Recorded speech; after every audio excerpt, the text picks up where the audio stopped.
When men began to cheat the scales, the gods weighed their hearts instead. They said the fire began with a spark, but those who lived through that night know better. When wealth spoke louder than truth. In 1860, long before the roads were tarred and the rails sang with iron, there stood a market at the heart of Yoruba land, Olu Market, where the world came to trade. Women in headscarves of red and gold called out prices that danced with the breeze. Men in agbada bargained over yams and beads. The smell of fried plantain mingled with that of burning incense. For years the market grew rich, but with the riches came deceit. Traders cheated in their scales, merchants watered their palm oil. Even the chiefs demanded bribes before trade could begin. And when the poor complained, the elders said, "Ẹni tó ń jọba lọ́jà ni ẹ̀mí ọ̀jọ̀mbá." The spirit of the market follows the one who rules it. The market had a ruler, an old woman named Iya Odu, keeper of the sacred flame that was never meant to go out.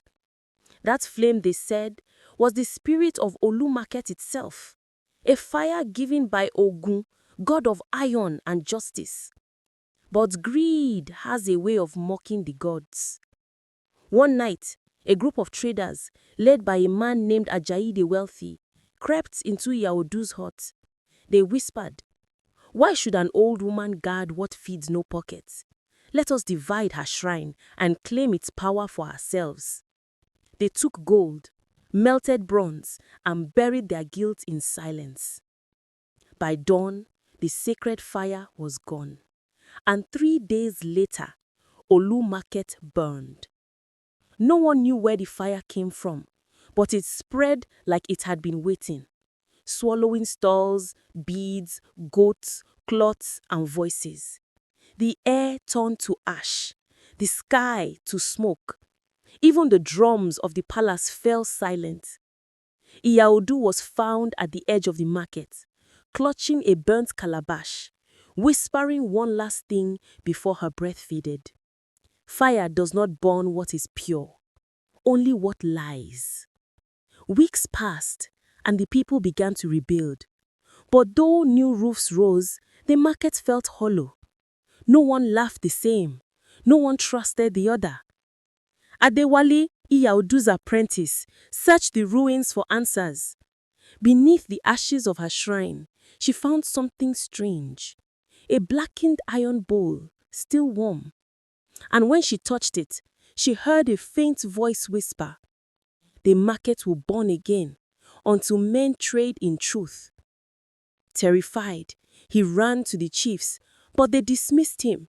"Boy, stop chasing ghosts. Fire burns and that is all." But one by one, strange things began to happen. Ajayi's store caught fire from a single lamp. Another trader's goods turned to dust overnight. Even the town's well began to taste like smoke. The elders gathered and called the dibia.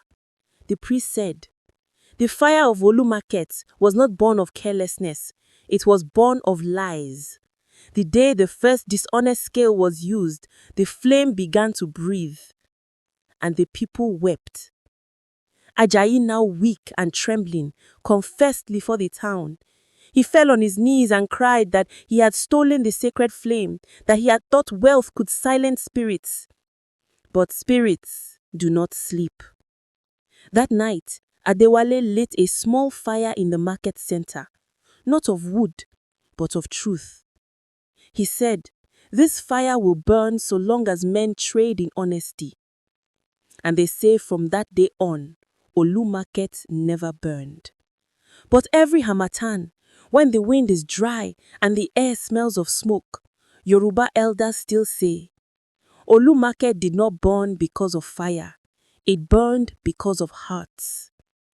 They say the fire began in 1860, but the truth, it began the first time someone lied in that market. And maybe that's how the world burns.